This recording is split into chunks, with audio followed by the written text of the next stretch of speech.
ไปนี่พี่น้องตอนนี้ก็มาพอกับเบาโมยคือเก่าพี่น้องตอนนี้ก็คือเบาโมยจะตั้งเฮือนพี่น้องเฮือนตอนนี้รวมทั้งหมดก็มี8 เสาพี่น้องแต่ว่าคนกับโบราณพี่น้องตอนนี้ก็คือบ่เฮือนเนาะเอาสิตั้งเฮือนหลังใหม่เนี่ยสิไปตั้งอยู่พุ่นพี่น้องอยู่พุ่นแต่ว่าฝากพี่น้องเบิ่งนำกันพี่น้องว่าเขาสิตั้งแบบใดเนาะอันนี้ก็มีคนนี้แหละพี่น้องอันนี้คือไม้พี่น้องคือไม้บ่ได้เลื่อยพี่น้องเป็นไม้กลมพี่น้องเขาจะไปเบิ่งนำกันนี่พี่น้องเขาก็เฮ็ดแล้วพี่น้อง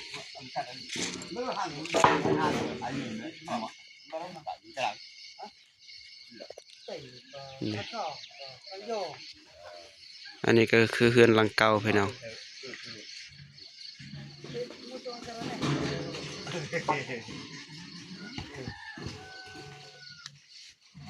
คนโบราณพี่น้องแต่ว่าสิยกอันนี้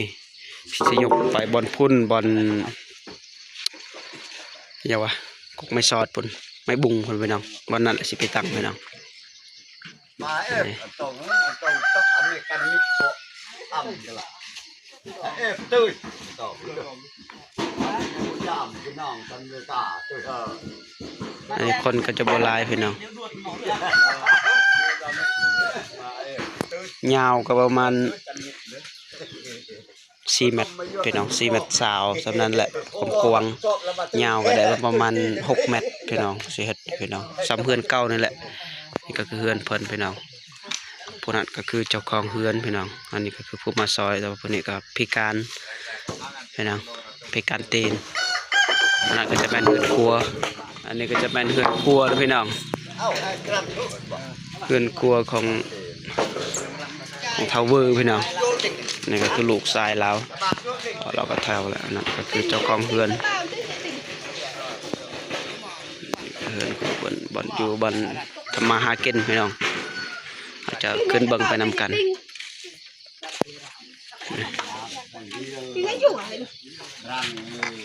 อันนี้ก็คือบ่อเฮือนครัวพี่น้องบอนเขาเจ้าเห็ดกินพี่น้องเห็ดกินเห็ดอยากนี่อันนี้ก็คือแม่เพิ่นพี่น้องละเอียดเลยการกินของเขาก็ประมาณนี้แหละพี่น้องอันนี้ก็คือบอนที่เขาอยู่เลยพี่น้องนี่บอนเขานั่งนี่แม่เพิ่นพี่น้องเท่าอะไร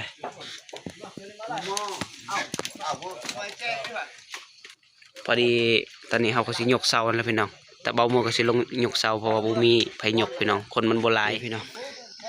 บอนสิตั้งเฮือนพี่น้องหนักเติบพี่น้องอันนั้นก็จะเป็นเฮือนหลังหนึ่งพี่น้องกันพี่น้องอ้ายน้องกันพวกนี้ก็คือเป็นอ้ายพี่น้องแบกมาแต่พูนแล้วก็มาพี่คนโบราณพี่น้องนักเติบพี่น้องไม่กบนี่พี่น้องโอเคเราจะไปแบกอีก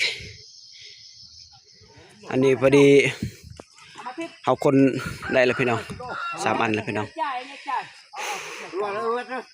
นี่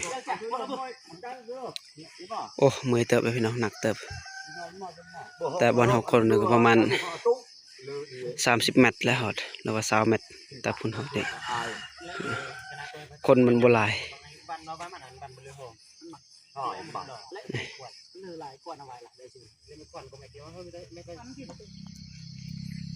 นี่ก็คือเจ้าของเฮือนพี่น้อง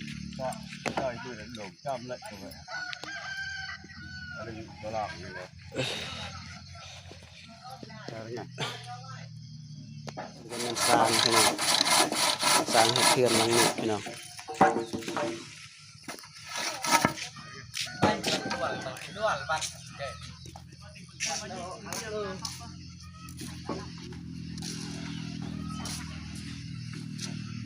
อันนี้ก็คือเรือนหลังเก่าพี่น้อง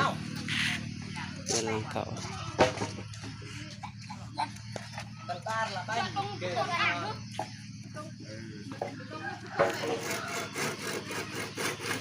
ฮือนหลังใหม่พี่น้องจะบ่แจ้งคนเลยนี่ก็คือเฮือนผู้นี้แล้วพี่น้อง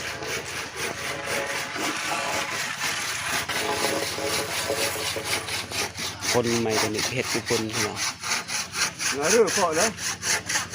chẳng cái gì là người đó là cái thử ว่าสิทาอย่างนั้น chắc to em đấy ควันก็บ่มีพี่น้อง đấy tỏi เอาตัวนี้เลย cái mấy mẹ nó เตาเก่านี่คือสร้างเห็ดพี่น้อง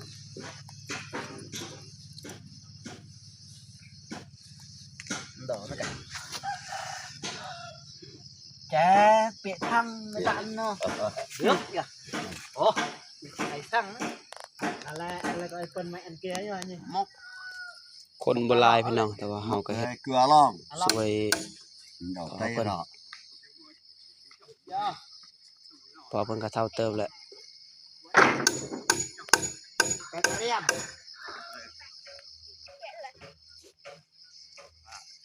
บรรยากาศรอบ ต้องกล้วยเดียวแกน่าบุกหลบมันชื่อมันล่ำมันกล้วยแล้วก็กวดบ่กล้วยอ่ะกล้วยมาแล้วเลยออกกันจ้ะแล้วตั้งมาได้ไง ว่าสิค้ากินไก่พี่น้องเพราะว่ายานกินบ่แซ่บตัวไก่ มันชื่อมันล่ำไงเสร็จก็ดันกระเทียม คณะเลี้ยงทหารยวนเทละเดือกนะมาละคณะกระแจดตัวเกเอียน มันเอามาช่วยได้ยังไง ติงานอะไรตัวฮิซะ ใช่เลยเท่ามันเอามาช่วยเนิ่มแต่แรก เอาให้จ่าดันดอ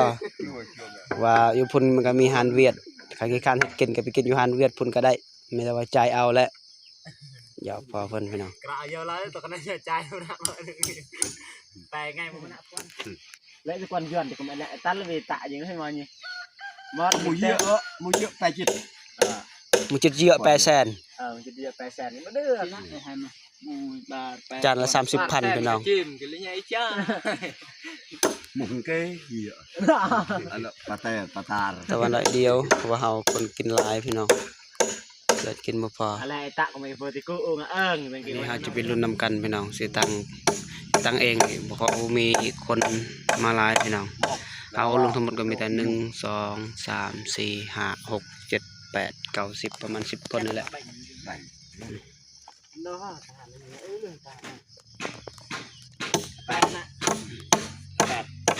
เที่ยวเนาะต้องลงเม็ด นี่ก็คือเฮือนหลังเก่าที่เพิ่นอยู่พี่น้องแต่ว่าตอนนี้เฮาก็จะเฮ็ดเฮือนหลังใหม่แล้วให้เพิ่นคืออยู่พุ่นนะพี่น้องแต่ว่านี่ก็คือบ่อนเฮือนที่เราอยู่เรากินพี่น้องนั่นแหละเราจะขึ้นไปเบิ่งนำกันพี่น้องบ่อนอยู่บ่อนกินนี่ก็คือเฮือนที่บ่อนเขาอยู่พี่น้องนี่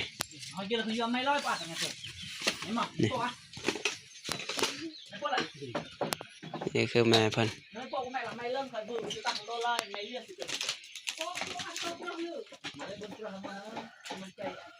นี่ก็คือบ่อนเฮือนก็คือไม้ซอสพี่น้องที่เขาปูพี่น้องบ่อนนั่นก็คือบ่อนนอนนี่ก็คือบ่อนเฮือนอยู่แต่ว่าเขาก็สิเฮ็ดเฮือนหลังใหม่ให้เพิ่นเนาะพี่น้องแต่ว่าสิปูก็น่าจะแม่นปูไม้ซอสคือกันพี่น้องเพราะว่าเงินคำก็บ่มีเนาะแต่ว่าสิ่งที่เขาซอยได้ก็คือซอยเฮ็ดเฮือแห้งของเฮานี่แหละแต่ว่าสังกะสีเฮาก็ซื้อให้สังกะสีเอาให้เพิ่นพี่น้องเพราะว่าเพิ่นบ่สามารถที่จะอยู่ได้เพราะวันนี้ก็คือหัวแล้วพี่น้องเอาแพร่บัตรพี่น้องแพร่บัตรนี่ใส่เพราะว่าสังกะสีมันหัวหมดเลยพี่น้องเวลาฝนตกแต่มันก็เปียกหมดแต่นี่อยู่บ่ได้พี่น้องคือพี่น้องเห็นนั่นแหละเขตชนบทก็บ่มีลีนี่คือลูกชายเพิ่นพี่น้องอันนี้ก็คือเจ้าของเฮือนอายุประมาณ70ปลายปีพี่น้องสิเข้า80แล้วแต่ว่าเราก็ได้มีเมีย2คนพี่น้องนั่นลูกชายเอกพี่น้อง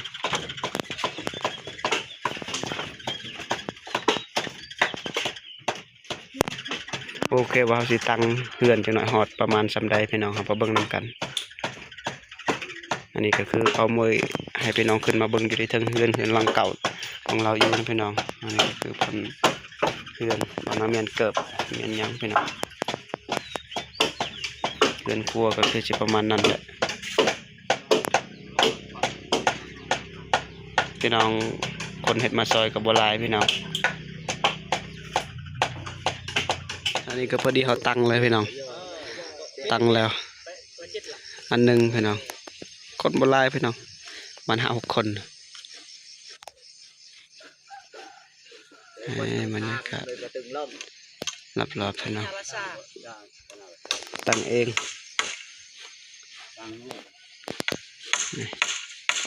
อย่างอีก2 อันพี่น้องอันน้อย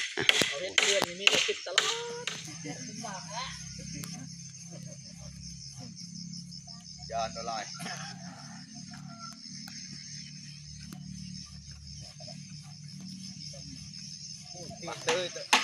อันนี้ก็คือตอกใจมันพี่น้อง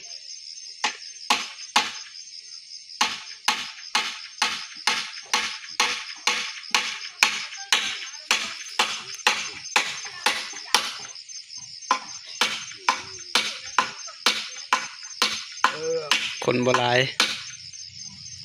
ดิ่งไป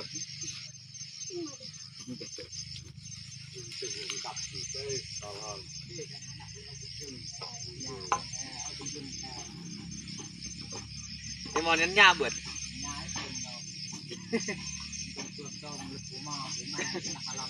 ฮะไอ้เก่งต่อไอ้ปลอนเลยสัญญาลบตับสัญญามาวีมูลเจ้า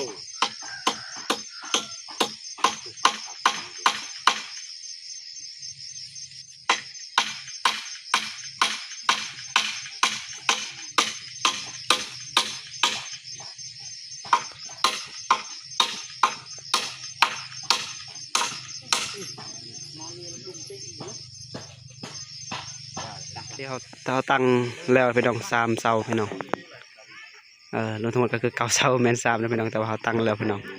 ยังสิหยับเข้ากันพี่น้องแล้วก็จึงใส่ไม้ยังไงเขาเอิ้นภาษาลาวเอาโบกับบูปันใดพี่น้องนี่พี่น้องพอดีย้ายเอาพี่น้องย้ายเอา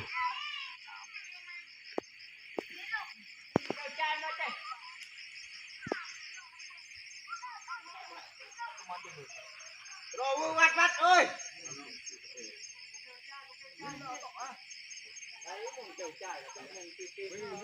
นี่ว่าสิย้ายเขาบ่ไปสิทายท้าทายเขาเบิ่งพี่น้อง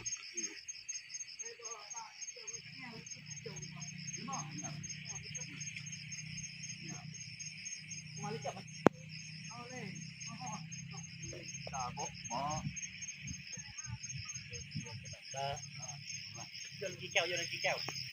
น้อยละแก้วนะครับเอาหน่อยไม่วางบนโต๊ะตักโต๊ะไว้บ่ต้องหันไปบ่เอาแก้วเอาละเจ้าบุหูบอกคนน่ะ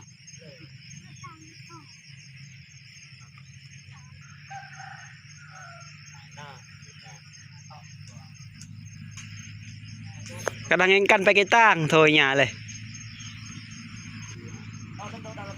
เอาปนิยายพี่น้องเอาสิยายนำกันพี่น้อง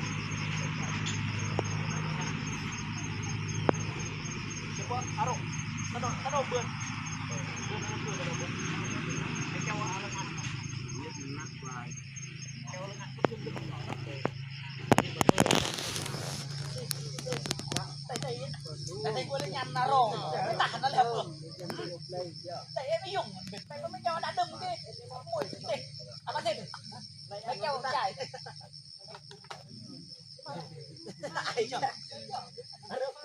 จะดมเนอะระวังได้มันหล่มเลย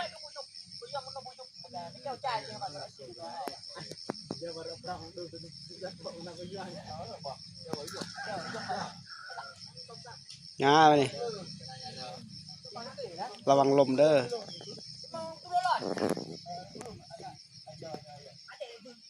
สบายดีพี่น้องตอนนี้เนาะเขาก็ได้ตั้งแล้วนะพี่น้องยังบ่ทันแล้วจับเทือเนาะเพราะว่าคนกับบัวลายประมาณ15 คนนี่แหละแต่ว่าเขาสิตั้งซอยลาวเนาะคือเจ้าของเพื่อนก็คือเพื่อนหลังนั้นอยู่หัดเนาะ แต่ว่านี่เขาก็ประมาณนี้ก่อนเนาะจังหน่อยสิเฮ็ดกันใหม่นะพี่น้องเนาะอาจจะรุ่นนำกันที่แล้วก่อนประมาณใดนะพี่น้องอาจจะไปเบิ่งนำกันโอเคยังอะไรกับปักนั่ง บางทีแล้วก็ถ้าคือมันก็ดู อันนี้คือลูกยังลูกตังพี่น้องลูกตัง